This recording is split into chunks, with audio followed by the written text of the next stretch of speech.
मैदान में फुटबॉल खेलने वाले नौजवान दिखाई पड़ते हैं।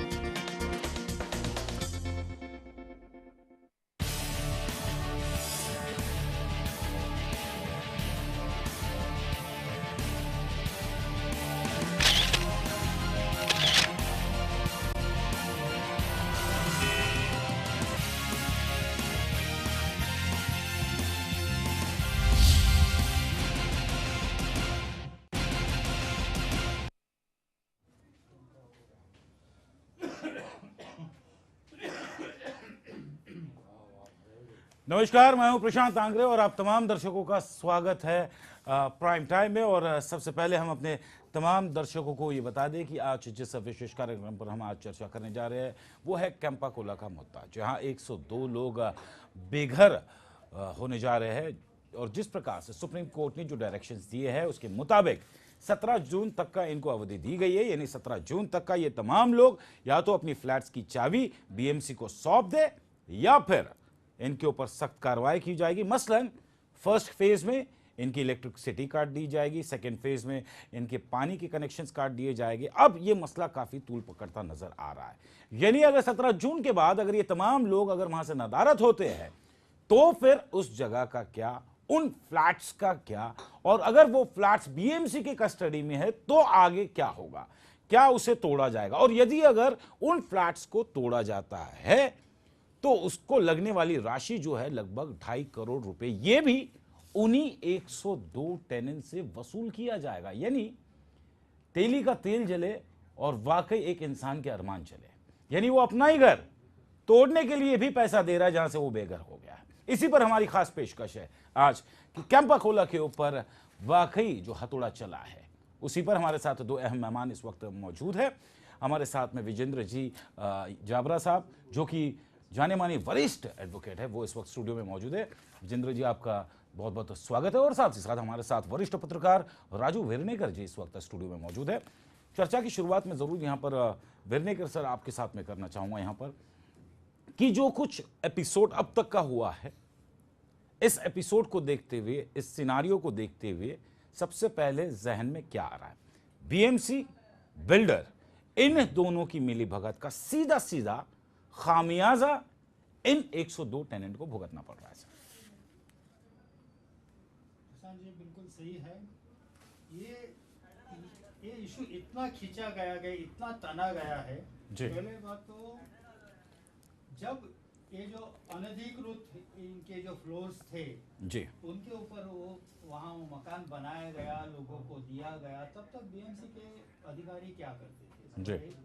नंबर 2, उसके बाद बिल्डर, ये बात तो बिल्डर को भी मालूम थी, तो बिल्डर के ऊपर आपने क्या कार्रवाई की जी?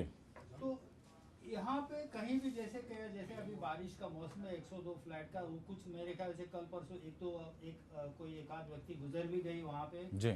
तो इसके ऊपर कुछ ये, हाँ एक बात सही है, इसमें जब तक सुप्रीम कोर्ट का आदेश है तब तक वैसे मुख्यमंत्री ने भी कहा कि अगर कानून के दायरे में रह के जो भी मदद, अभी इसमें एक ही बात हो सकती है कि इनको कहीं अल्टरनेट जगह दी जाए। बिल्कुल। लेकिन सर, मैं आप ही की बात को आगे बढ़ा रहा हूँ यहाँ पर। विजेंद्र जी से मैं यहाँ पे जानने की कोशिश करूँगा। सर, जिस प्रकार से राजू वेरनेकर सर ने कहा है कि कुछ ऑप्शन देना चाहिए, ऐसा नहीं कि सरकार ने ऑप्शंस नहीं दिया है। सरकार ने इनको ऑप्शंस दिया था कि मुंबई से ही सटे नजदीक हम आपको एकोमोडेट कर सकते हैं, लेकिन रिफ्यूज किया गया। ऐसा नहीं कि ऑप्शंस नहीं दिया गया, लेकिन जिस तरह से कानून की प्रणाली को आप बेहतर जानते हैं, समझते हैं, इस केस में क्या कुछ नजर आ रहा है आपको? देखिए, इस केस में दो पहलू है। इस केस के पहला पहलू ये है कि ये जो बांधकाम जो हुआ था तब बीएमसी ने उनको स्टॉप वर्क नोटिस दी थी, बट जब तक इसका प्रदर्शन हो जाता, इसकी ऑक्यूपेशन सर्टिफिकेट मिलती, बिल्डर ने उसके पहले ही ये फ्लैट्स बेच दिए थे। अब लोगों ने कर्जा लेके ये फ्लैट ले लिए थे। अब ये रैन बसेरा 99 से लेके आज तक था इनका, ये वहीं रह रहे थे। अभी उनका मानना ऐसा है कि अगर कहीं आप मुझे रखते हो, अगर एक आदमी एक स्टेटस में रहता है, सपोज एक वर्ली जैसे इलाके में, पॉश इलाके में वो रहता है, और उसको कहा जाता है कि आप वर्ली छोड़ के कहीं और इलाके में जाओ जो ये इलाके से कम कीमत में हो और ये इलाके के लेवल का ना हो, जैसे उनका मानना है, तो डेफिनेटली अचकच होती है, तकलीफें होती है। तो इनको भी यही तकलीफें हैं कि इनको भी यही मानना है कि हमें एक, अगर सपोज अगर हमारा स्ट्रक्चर अगर इलीगल है, अगर हमको यहाँ से आप हटाते हो तो यहाँ पे कहीं और इसी 3 किलोमीटर के रेडियस में कहीं हमें जगह दीजिए ताकि हम जिस स्टेटस में थे वही स्टेटस में रहें। बिल्कुल, ये इनका कहना था। That is one. यहाँ पर सर जिस प्रकार से विजेंद्र जी कह रहे हैं, यहाँ पर सवाल ये है कि 81 से ये प्रोसेस शुरू हुआ, 83 में पोजेशंस दिए गए हैं लोगों को, तब से लेके अब तक का अगर हम ये सोचें कि एक तो ये तमाम परिवार वहाँ पे रहते हैं, असेसमेंट टैक्स भरते हैं, सोसाइटी टैक्स भरते हैं, उसके बाद अगर बात की जाए कई सारे ऐसे फ्लैट्स हैं जिन्होंने उस वक्त नेशनलाइज्ड बैंक से लोन भी लिया होगा, कर्जा। नेशनलाइज्ड बैंक ने अगर लोन अप्रूव भी किया है तो उनके अपने एक एक्सपर्टीज़ होते, लीगल एक्सपर्टीज़, जिसके तहत वो लोन अप्रूव करते हैं। Living for so long year, उनके पास में तमाम आइडेंटिटी कार्ड्स हैं, चाहे वो आधार कार्ड हो, चाहे वो राशन कार्ड हो या फिर पैन कार्ड हो, उसी एड्रेस से मुतल्लिक है। तो तमाम चीज़ें 30 साल में काफ़ी सारे डॉक्यूमेंटेशंस है, नहीं है ऐसा नहीं है। लेकिन at the end of the day जिस प्रकार से Supreme Court has given the direction to empty the flats, अब मेरा सवाल ये है, मेरी बुनियादी ये है मेरे प्रोग्राम की, कि अगर इतना होने के बाद, क्योंकि हम सुप्रीम कोर्ट के आगे नहीं, वो सर्वोपरि है और उन्होंने जो भी फैसला लिया है सर्वोपरि फैसला लिया है, लेकिन आफ्टर दैट व्हाट, 102 लोग निकल जाने के बाद 17 जून के बाद में क्या कहानी होगी? यानी वो बीएमसी जो बिल्डर के साथ साठगांठ करके इस तरह के बिल्डिंग्स तैयार करती है और eight the end of the day they get the position, यानी उन्हीं को चाबी देना है आपको, ये कहां का इंसाफ है सर? देखिए बात ऐसी है, ये पूरा मामला पेचीदा है जी। जैसे कानून के दायरे में कहते हैं जैसे कि बेनिफिट ऑफ डाउट, जी, वैसे ही एक एडवर्स पोजीशन। जी।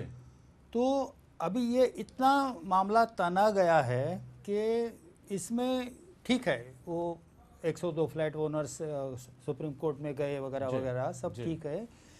इनको 7 साल कहीं एक जगह पर आदमी रहता है 7 साल तक, और उसे अगर वो अपनी प्रॉपर्टी पकड़ के रहता है, प्रोटेक्ट करता है, तो 7 साल के बाद उसको एडवर्स पोजीशन का बेनिफिट देते हैं। तो यहाँ तो कई साल बीत गए हैं। हाँ, बात एक है कि अगर तोड़ना है, चलो सुप्रीम कोर्ट का जो भी आदेश है उससे उल्लंघन नहीं किया जाता, बिल्कुल, तो उन्हें कहीं तो अल्टरनेट देना पड़ेगा। अभी कोई बोले कि 3 किलोमीटर या 15 किलोमीटर, ये सब नहीं लगेगा, जो भी प्रैक्टिकल सॉल्यूशन बने। और इसमें अभी मुझे लगता है कि महाराष्ट्र शासन ने एक विशेष केस इसे कंसिडर करते हुए कुछ करना होगा कि भाई हम ये एक आप लोग इतने साल से रहते हैं, आपके बच्चे कई बच्चे बड़े हो गए, पढ़े वगैरह वगैरह, हम यहाँ पे आपको देते, आप कीजिए। तो इसके ऊपर अभी केवल सरकार प्रैक्टिकल सॉल्यूशन निकाल सकती है। प्रशांत जी, विजेंद्र जी, जिस प्रकार से राजू वेर्नेगर सर कह रहे हैं कि सरकार ही एकमात्र विकल्प है, लेकिन विकल्प के तहत सरकार ने अप्रोच तो किया था, लेकिन at the end of the day, जैसे कि आपने भी जिक्र किया विजेंद्र जी, कि जो आदमी वर्ली जैसे पॉश इलाके में रहता है, अगर उसे उठा के दहीसर या मीरा रोड की जगह अगर उसे अलॉटमेंट दिया जाता है तो ड्रास्टिक चेंजेस तो ज़रूर है। लेकिन इस केस में ऐसा लग रहा है ना खुदा मिला ना बिसाले यार मिला, ना ये भी चीज़ मिली ना वो भी चीज़ मिली, आपके पास में कुछ नहीं है। At the end of the day you are zero. देखिए, कायदे के मुताबिक दो चीजें हो सकती है इसमें। एक तो सरकार जो प्रयत्न कर रही है अपनी तरफ से, गुडविल जेस्चर की तरफ से, कि ह्यूमैनिटेरियन ग्राउंड की तरफ से, कि आपको कहीं ना कहीं हम आपको घर दे देंगे, सरकार का कहना ऐसा है। अभी इनका मानना ऐसा है कि हम सरकार जो घर देना चाहती है वो प्रॉपर एरिया में नहीं है, वहाँ वो जाना नहीं चाहते, ये इनका मानना है। दूसरी बात, ये जो घर बना के दिए थे बिल्डर और ये पीएमसी प्रशासन, जिनकी गलती की वजह से जिनका भुगतान ये कर रहे हैं यहाँ, अभी इनके जिम्मेवार ये 2 जन हैं। अभी अगर ये कैंपाकोला सोसाइटी जो है अगर कंज्यूमर कोर्ट कल अप्रोच करती है और कहती है कि भाई उनकी वजह से हमको नुकसान हुआ है, तो उन पर सख्त से सख्त कानूनी कार्रवाई भी हो सकती है। कल बिल्डर को भी कोर्ट डायरेक्शन पास कर सकती है कि आप इनके लिए आप यही एरिया में बना के दीजिए, क्योंकि आपकी वजह से, और या ये जो फ्लैट जो उनके गए हैं उनकी वैल्यू है वो एटलीस्ट वो दे दीजिए उनको। बिल्कुल, तो ये उनको मिल सकता है, ऐसा नहीं कि नहीं मिल सकता है। सरकार एक एडिड एडवांटेज की तरफ से, यानी एक हेल्प की तरफ से, एक ह्यूमैनिटेरियन ग्राउंड की तरफ से उनको मदद कर रही है। बिल्कुल, यहाँ पर बिल्कुल सही कहा आपने, मदद की कोशिश की जा रही है। लेकिन सर सबसे बड़ा मुद्दा यह आता है कि eight the end of the day अगर ये 102 लोग वहाँ पे नहीं है, अगर बीएमसी के पास में सबमिशंस की जाती है चाबियों की on to a serious ground, तब क्या कुछ एक्शन होगा? यानी एक 10 माले की बिल्डिंग पकड़ के चलिए आप, जिसमें 5 फ्लोर इलीगल्स है, 5 फ्लोर टेनेंट्स है जो लीगलाइज्ड है, वहाँ पे रह रहे हैं।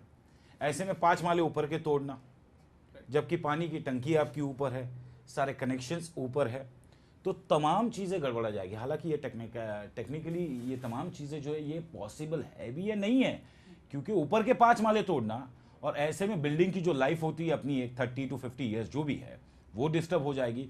और ऐसा भी नहीं है कि ओवरनाइट आप उसको तोड़ सकते हो बुलडोजर यानी वो काम भी काफ़ी संभाल के करना है आपको। यदि अगर भगवान ना करे उस तोड़ कार्रवाई में कोई बहुत बड़ी हानि हो जाती है या पूरी बिल्डिंग कोलैप्स हो जाती है, तो जिम्मेदार कौन?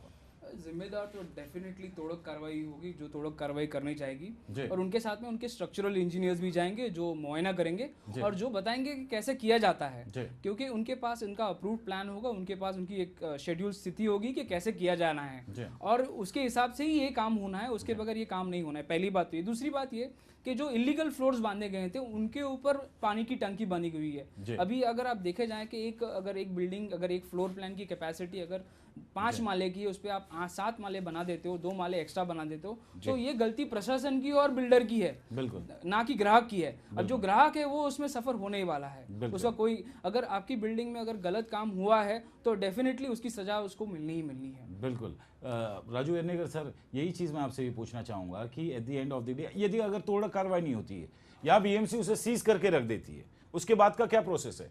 क्या वो सीज फ्लैट्स 5-10 साल आगे का क्या फॉरवर्ड प्लान होगा बीएमसी का?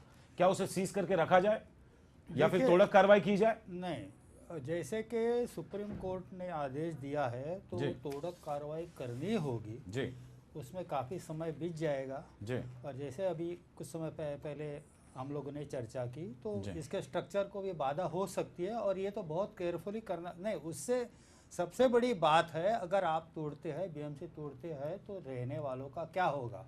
अभी अगर वो लोग कहेंगे कि अगर इसके ऊपर सॉल्यूशन निकल सकता है बॉम्बे, मुंबई एंड आउटस्कर्ट्स, तो कोई ये बोल नहीं सकता कि हम यहाँ नहीं जाएंगे, वहाँ नहीं जाएंगे। जहाँ एज लॉन्ग एज आपकी प्रॉपर्टी मुंबई के with in the radius of certain kilometres it is protected. अगर सरकार ऐसा कोई सॉल्यूशन लाती है तो उन्हें एक्सेप्ट, प्रपोजल लाते हैं तो उन्हें एक्सेप्ट करना होगा, क्योंकि सुप्रीम कोर्ट ने भी ये जो आदेश दिए हैं वो रेसिडेंट्स के उनका जो भी पिटीशन था उसके मद्देनजर दिए, ना कि कोई बीएमसी गई थी या स्टेट गवर्नमेंट गया था। तो कहीं ना कहीं ये मामला इतना पेचीदा है तो इन्हें कहीं भी अल्टरनेट। अच्छा, और भी एक बात है, वैसे कई अनधिकृत इमारतें मुंबई में है, फिर उनका क्या होगा? तो ये पूरा मामला पेचीदा है। तो मुझे लगता है ये कहीं भी एक कॉम्प्रोमाइज फार्मूला इस पे काम करना चाहिए और वो भी नहीं अटक के बैठे कि हम यहीं रहेंगे और ऐसा होगा वैसा होगा। लेकिन सर जो आप कह रहे हैं मैं आपकी बात से पूरी तरह से सहमत हूँ। तो फिर क्या जिस राज्य सरकार की हम जो बात कर रहे हैं या प्रशासन की बात कर रहे हैं, क्या राज्य सरकार इसी वजह से कहीं ना कहीं एक बैकफुट पे चली गई है कि यदि अगर हम इस बिल्डिंग को, कैंपा कोला कैंपस को अगर हम लीगलाइज कर भी देते एक विशेष अधिकार के तौर पर, तो न जाने मुंबई शहर में लगभग 20,000 से ज्यादा ऐसी इमारत है जिसके ऊपर अनधिकृत काम हुआ है। तो ऐसे बिल्डिंगों का क्या होगा? हाँ, आपने बिल्कुल सही किया। सरकार बैकफुट पे गई है और वो बैकफुट पे जाती रहेगी, क्योंकि केवल कैंपा कोला नहीं जी। अभी गए साल भी हमने देखा था मुंब्रा, ठाणे ये वगैरह इलाके में इतनी अनधिकृत वो तो गिरती है, कहीं जाने भी जाती है जी। उसके अलावा अभी स्लम्स के लिए वो लोग अपनी डेट बढ़ाते जाते हैं रिहेबिलिटेशन की, अधिकृत करने की।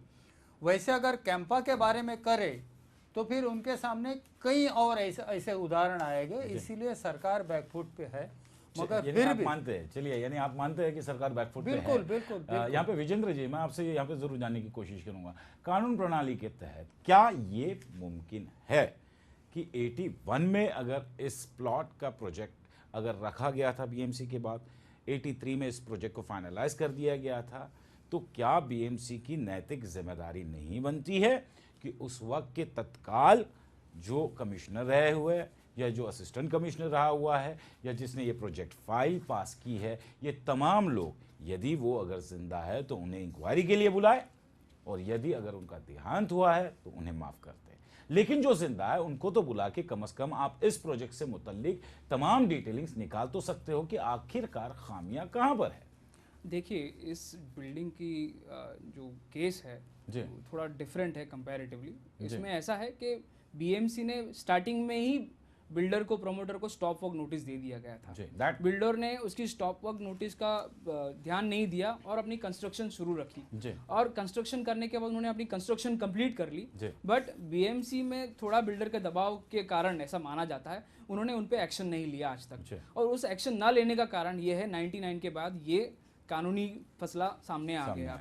आज ये कानूनी मसला ऐसा है कि इसमें आज तक देखा जाए तो नुकसान ग्राहक का ही हुआ है। आप देखने जाए एंड यूजर को तकलीफ हुई है। अभी एंड यूजर को तकलीफ इसलिए हुई है क्यों कि बीएमसी ने कभी भी उन्हें वो नोटिस नहीं दी। बीएमसी ने नोटिस देने में देरी की। बीएमसी ने 2005 में उनको नोटिस दी, ताकि इतने साल रहने के बाद, वो एब्सोल्युटली रॉन्ग है। ये पोजीशन के समय ही उनको नोटिस देनी चाहिए थी। Absolutely right. I agree with you, Vijendra जी। बहुत इंपॉर्टेंट वैलिड पॉइंट आपने यहाँ पे कहा। एंड ये बिल्डिंग है, ये ऐसा नहीं किसी गराज बना दिया कि दिख नहीं रहा हो। लेकिन जैसे कि आपने कहा विजेंद्र जी कि स्टॉप वर्क की नोटिस बीएमसी ने दे दी थी, उसके बाद बिल्डर ने अपनी तरीके से, अपने मनमानी तरीके से उसने बिल्डिंग को बना लिया है। बनाते वक्त बिल्डिंग को क्या उसे बीएमसी से परमिशन नहीं लेनी पड़ी है? ऐसा हो ही नहीं सकता सर। पानी की सप्लाई या फिर बिजली, तमाम चीजें ये बीएमसी के हाथ से होकर ही गुजरती है। पानी इतना बड़ा प्लॉट ओवरनाइट में तो नहीं बना है, यानी 60 गांठ यहाँ पे साफ तौर पे नजर आ रही है। नहीं, पानी का सप्लाई का ऐसा है कि पानी की सप्लाई तो नहीं दी गई थी इनको। सोसाइटी ने बाद में हाई कोर्ट में रिट पिटीशन दाखिल की थी, और उस रिट पिटीशन में उनको पानी की सप्लाई दी गई, ऐसा है। तो हाई कोर्ट को भी उन्होंने दिशा भूल करके तभी रिट पिटीशन दाखिल की थी और तभी पानी की सप्लाई बहाल करके ली थी। तो बीएमसी ने उनको पानी का कनेक्शन नहीं दिया गया था लीगली। जी, लेकिन क्या फिर ये एक सेफर साइड माना जाए कि boss, you have brought the project to me, boss मैं इसको डिनाई कर रहा हूँ, sorry you have to stop the work. उसके बाद मैं अपनी आंखें बंद कर लेता हूँ, 4-5 साल तक का बिल्डिंग खड़े हो जाती है अपने आप में, बिक भी जाती है, लोग कर्जा लेते, खरीदते हैं, 30-30 साल तक का रहते हैं। और आज ये नौबत आई है विजेंद्र जी कि उन लोगों को तोड़क कार्रवाई का 2.5 करोड़ रुपया लगभग, approximate I am giving you the amount, 2.5 crore रुपया लगभग पूरा खर्चा आएगा इस तोड़क कार्रवाई का। और यही 102 टेनेंट जिनको बेघर हो रहे हैं, इन्हीं को वो पैसा देना है, यानी एक के हिस्से में लगभग 4-5 लाख रुपया आ रहा है। देखिए क्या कहेंगे इस देखिए, ऐसा है, मेरा कहना ऐसा है कि ये जो तोड़क कार्रवाई होने वाली है ये कानून के मुताबिक होने वाली है, सुप्रीम कोर्ट के डायरेक्शंस के मुताबिक होने वाली। सुप्रीम कोर्ट ने डायरेक्शन इसलिए पास किए थे, उनका सुप्रीम कोर्ट का मानना ये था कि जो स्टैट्यूटरी प्रोविजन है, जो कानूनी प्रणाली है, वो इसके लिए नहीं बनी कि आप कोई इलीगल काम करो और फिर उसको रेगुलराइज करा लो। इसके लिए कानूनी प्रणाली नहीं है। सुप्रीम कोर्ट का कहना था जो कानून है सबके लिए सामान्य है, सबके लिए समय, सबके लिए सेम है, कोई चेंज नहीं है उसमें, और आप गलत करके उसको सही नहीं कर सकते हो कानून के आड़ में जाके। तो इसलिए सुप्रीम कोर्ट का कहना था कि डेमोलिशन सही है, और डेमोलिशन को रोकना और उसे टाले रखना 2005 से आज तक, वो भी एक प्रशासन का भी पैसा उसमें गया है, बीएमसी का भी पैसा उसमें गया है, ये लीगल पेचीदे कोर्ट में लड़ाई में। और वो सब अगर देखा जाए तो डेफिनेटली कोई इलीगल चीज कोई करता है तो उसको रोका जाता है, और जब इलीगल चीज सामने आ जाती है डेफिनेटली आपको उसकी भरपाई तो करनी पड़ेगी। आपको भरपाई करनी पड़ेगी, और यही भरपाई शायद मेरे ख्याल से ये 102 टेनेंट कर रहे हैं। राजू सर, मैं आपसे ये जानने की कोशिश करूंगा सर, अगर इस एपिसोड को, अगर आने वाले भविष्य में दूसरा कैंपा कोला ना हो मुंबई शहर में, तो वो इंसान जो घर खरीद रहा है, फिर उसके लिए अलर्ट साइन के लिए अलर्ट नॉर्म्स क्या होंगे, घर खरीदने के दायरे और मायने क्या होंगे?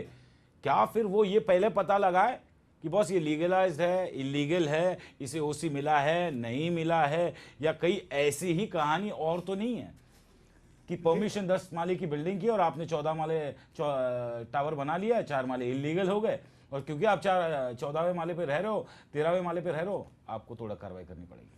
देखिए, पहली बात तो जो भी कोई फ्लैट खरीदता है जी, उसे वेरीफाई करना उसका फर्ज है, मगर उसी के साथ ज़्यादा फर्ज बनता है जी अभी हम अथॉरिटीज किसको कहते हैं? बीएमसी को कहते हैं। बिल्कुल। बिल्डिंग प्रपोजल डिपार्टमेंट है जी, वो जो ऑक्यूपेशन सर्टिफिकेट है वो तो उनका काम है जी। हम अथॉरिटीज किसको कहते जी। हैं? कल प्रशांत जी, आप है, मैं हूँ, कहीं हम घर खरीदने गए, घर दिखता है तो उसके पूरे डॉक्यूमेंट चेक करना वो हमें कोई देगा भी नहीं। बिल्कुल। हमें जो सामने दिखेगा, प्लान दिखाएगा, जी। जो भी खरीदार खरीदेगा। तो इसमें बात ऐसी हुई है कि इसमें बीएमसी की पूरी गलती है। इतने साल वो लोग क्या करते थे पहली बात तो, और उन्होंने बिल्डर, अच्छा बाद में नोटिस वगैरह दिए होगा, मगर उसने शुरुआत कैसे की? बिल्कुल। अच्छा, अभी दूसरी बात ऐसी है, जैसे कि कुछ समय पहले आपने कहा था, एक उस मुद्दे को जिक्र किया कि बैकफुट पे इसी के आप हमारे सामने इतना बड़ा आदर्श का उदाहरण है। बिल्कुल। अभी कितने साल, अभी कम से 2-3 साल से ये मसला चल रहा है। कुछ लोग के ऊपर कई अधिकारियों को सजा भी हो गई। बिल्कुल। और कई नेताओं का करियर भी आधा बर्बाद हो गया। तो ये अनधिकृत, इसके अलावा और एक मुझे कुछ 2 या 20 या 30 साल पहले और एक कोई ऐसी बहुत ही बड़ा मकान था, वो आखिर में उसे तोड़ा गया था। वही साउथ मुंबई में था, मेरे ख्याल से प्रतिभा था या कोई भी ऐसे बहुत बड़ी बिल्डिंग थी, उसके अनधिकृत मंजिले तोड़े गए। तो मुझे लगता है इसका भविष्य फिलहाल ऐसा ही दिखता है, कैंपा कोला का अनधिकृत तोड़ा जाएगा। हाँ, अभी ह्यूमैनिटेरियन ग्राउंड के ऊपर, मानवता के आधार के ऊपर सरकार एक कुछ इसके ऊपर मसला निकाले, उन्हें कहीं अल्टरनेट दे या जो भी होगा हो, और वो मुझे लगता है उन्हें एक्सेप्ट करना होगा। चलिए, उन्हें एक्सेप्ट करना होगा। लेकिन विजेंद्र जी, जो टेक्निकलिटीज़ है इसके अंदर, यदि अगर कोई building proposal, whether it is a legal और एन इलीगल, लेकिन at the end of the day आदमी ये सोचता है क्योंकि I am just putting up 10% of my source of income एक घर खरीदने के लिए, rest 80% I am depend upon bank. तो बैंक का आज के तारीख में बहुत बड़ा एक रोल होता है, क्योंकि बैंक के जो एक्सपर्ट्स होते हैं, लीगल एक्सपर्ट्स, वो पूरे डॉक्यूमेंटेशन को पूरा वेरीफाई करते हैं, ग्रीन सिग्नल देते हैं, तब बैंक आपको लोन देती है। तो फिर क्या ये समझा जाए कि even that is also not safe? क्योंकि बैंक तो ये कहेगी कि बॉस आपने तो पैसा लिया, आप हमें EMI दे दीजिए, उससे हमारे को कोई लेना देना नहीं, भले आप घर में रह रहे हो या नहीं रह रहे हो। देखिए, maximum projects are bank approved. जितने भी आजकल प्रोजेक्ट जो बड़े प्रोजेक्ट हैं, ये वर्ली का प्रोजेक्ट भी बैंक अप्रूव्ड ही होगा। बिल्कुल, मेरा मानना ऐसा है। और क्या है, जितने भी प्रोजेक्ट बैंक अप्रूव्ड होते हैं, बैंक टाइटल डॉक्यूमेंट देखती है, फ्लोर प्लान देखती है और उसके बाद अप्रूव करती है। मेरा मानना ऐसा है कि बैंक के पास जो भी गया हो लोन के लिए, उनके पास एक प्लान होगा जो आर्किटेक्ट का दिया होगा और BMC से उन्होंने अप्रूव करा के लिया होगा। अभी जिस कैंपा कोला की हम जिक्र कर रहे हैं, उसमें BMC ने जो एक भी प्लान अप्रूव नहीं किया था। उनका खाली 5 माले का प्लान जो अप्रूव था, उसके बाद रिवाइज प्लान दिया गया था, वो भी अप्रूव नहीं किया गया था। अभी मेरा मानना ये है, जो प्लान उन्होंने अप्रूवल के लिए दिया गया था, वही प्लान शायद उन्होंने बैंकों को दिया होगा, और उस बेसिस पे बैंक इन गुड फेथ कि किसी का घर बने, इसलिए बैंक ने लोन दी होगी, क्योंकि डॉक्यूमेंट जेन्युइन थे, उनके इनकम प्रूफ जेन्युइन थी, और इसलिए उनको लोन दिया गया था। अभी दूसरी बात यह है कि इसमें मेन भूमिका BMC की है। अब BMC ने अगर सही वक्त पे सही कार्रवाई की होती तो आज ये तकलीफ नहीं होती। बिल्कुल बिल्कुल बिल्कुल दुरुस्त कहा विजेंद्र जी आपने, यानी BMC का और बिल्डर का खामियाजा इन आम इंसानों को भुगतना पड़ रहा 102 टेनेंट। सर, अगर 17 जून के बाद में फर्स्ट फेज, जैसे कि मैंने डिक्लेयर किया था पहले ही, कि अगर 17 जून तक का ये खाली नहीं करते, फर्स्ट फेज़ में इनकी बिजली काटी जाएगी, सेकेंड फेज़ में पानी, तो फिर इसके बाद में थर्ड फेज़ क्या हो सकता है? या फिर सीज होगा या फिर तोड़क कार्रवाई तो होगी, क्योंकि कोर्ट ने निर्देश दिए है, लेकिन क्या उसके लिए इन लोगों के पास उतना पेशेंस है 102 टेनेंट के पास? नहीं, तोड़क कार्रवाई तो होगी ही। अभी वैसे मैंने शुरू में कहा कि इसमें कोई कॉम्प्रोमाइज़ वर्कआउट करना पड़ेगा और उनको भी 2 कदम पीछे हटना पड़ेगा। वो बोल नहीं सकते कि हमारे, चलो गलती है, सभी की गलती है, सबसे बड़ी गलती BMC की है। जैसे मैंने कहा कि अथॉरिटीज़ अगर सही वक्त पे निगरानी नहीं रखते, वो विजिलेंस नहीं रखते, तो आम आदमी क्या करे, कस्टमर क्या करे? और जैसे भी आप कुछ समय अभी आपने कहा कि लोन, वो तो एग्रीमेंट ऑफ सेल देखते हैं ना फ्लैट का, हर एक का प्लान देखने को कोई जाता नहीं। और कभी कभी क्या होता है भाई, कैंपा कोला एक बहुत बड़ा इंस्टीट्यूट है, इतने उनके फ्लैट्स है, चलो वहीं ये लोग रहने, उनका भी लोन अप्रूव, ऐसा भी बात हो सकती है। तो कहने का आपने कहा कि 17 जून या जो भी डेट फिक्स की है, उसके बाद अभी तो बारिश शुरू हो गई है, तो उनके हालत बद से बदतर हो जाएगी। बिल्कुल। तो अभी भी वो कुछ एक अल्टरनेट सरकार भी उन्हें थोड़ी मदद करे, वो भी उन्हें 2 कदम पीछे तो हटना लेकिन पड़ेगा। सर आप जो सरकार का जिक्र कर रहे हैं, बिकॉज सरकार के जो मुखिया है हमारे पृथ्वीराज चौहान साहब जो कि मुख्यमंत्री है, and he is been known for a clean image, clean chit शख्स है और किसी तरह की कॉम्प्रोमाइज़ वो खुद के खेमे में भी नहीं करते हैं, क्योंकि कांग्रेस के ही कई सारे विधायक है ऐसे जो उनके विरोध में है, विपक्ष के भी विरोध में है, जो कोएलिशन एनसीपी वो भी विरोध में है, लेकिन वो किसी दबाव के तहत कभी काम नहीं करते। तो क्या फिर कैंपा कोला भी एक ऐसा मसला है जो एक दबाव की स्थिति में और इस पर इस वक्त कोई कुछ रिएक्ट करना नहीं चाहता? हाँ बिल्कुल, दबाव तो बना ही है। वैसे यहाँ के मुंबई के सांसद हो, ये बीएमसी जहाँ पे ये जो नगर सेवक है वो भी ये चाहते हैं कि उन्हें कोई राहत दी जाए, सांसद चाहते हैं कि उन्हें राहत दी जाए, विधायक चाहते हैं कि उन्हें राहत दी जाए, ये सब लोग एक है। मगर जैसे कि पृथ्वीराज चौहान जी ने स्टेटमेंट किया है कि कानून के दायरे में जो भी बात बैठेगी वो करने को तैयार है, मगर कानून का दायरा ने फिलहाल सुप्रीम कोर्ट का जो डायरेक्शन है उसके मुताबिक अगर डिमोलिशन करना पड़ेगा तो करना पड़ेगा।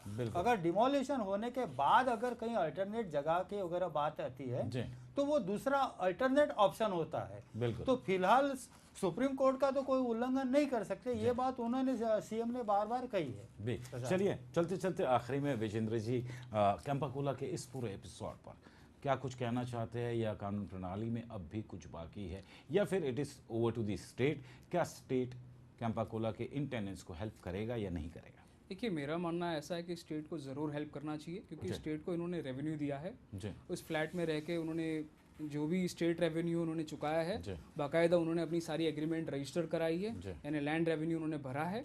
और इसके भरने के बाद अगर बिल्डर और बीएमसी जो प्रशासन, सरकारी प्रशासन है, उन्होंने डिफ्रॉड किया है तो डेफिनेटली सरकार को उनकी मदद करनी चाहिए, पहली बात। दूसरी बात, सरकार को 17 तारीख से पहले इस मदद की पहल करनी चाहिए, या उनको एक प्लान देना चाहिए, या एक प्लान पुटअप करना चाहिए कि भाई यहाँ पे आपका प्लेसमेंट होना है, यहाँ पे आपका जाना है, यानी जो पीस है, जो तकलीफ इनको जो हुई है वो काफ़ी कम हो सके इसमें, अदरवाइज ये तकलीफ काफ़ी बढ़ने वाली है। पहली बात तो ये। दूसरी बात ये कि सरकार ने अब तक ऐसा कोई प्लान का जिक्र नहीं किया है, सरकार ने खाली ओरली कहा है। अभी 100, जैसे आपने कहा कि 100 के ऊपर लोग हैं, अभी उनको बसाना it's not that easy. Mumbai में उनको बसाना बहुत मुश्किल है। यहाँ पे स्क्वायर फीट की मारामारी है, मुश्किल है, जगह मिलना मुश्किल है, और सरकारी जगह मिलना और ही मुश्किल है। चलिए, जिस प्रकार से विजेंद्र जी आपने कहा कि वाकई मुश्किल है, मुश्किल सरकार के लिए भी है और मुश्किल उन टेनेंट के लिए भी है। फिलहाल आप दोनों मेहमानों का बहुत बहुत शुक्रिया। विजेंद्र जी आपका बहुत बहुत शुक्रिया, राजू सर आपका भी बहुत बहुत शुक्रिया। आप चर्चा में आए, अपनी बातों को आपने यहाँ पे रखा, लेकिन at the end of the day जहाँ तक का कैंपा कोला के रहवासियों का सवाल है, लगभग 102 टेनेंट ऐसे हैं जिन्हें 17 जून तक का डेडलाइन दी गई है, यानी 17 जून तक का वो अपनी चाबी जो है ये बीएमसी को सौंप दे और उसके बाद बीएमसी उसके ऊपर कार्रवाई करे। लेकिन क्या कुछ 17 तारीख के बाद की तस्वीर होगी, उन तमाम तस्वीरों से हम आपको ज़रूर रूबरू करवाएंगे। लेकिन फिलहाल इस विशेष पेशकश में बस इतना ही। मुझे दे अनुमति और आप देखते रहिए लेमन न्यूज़।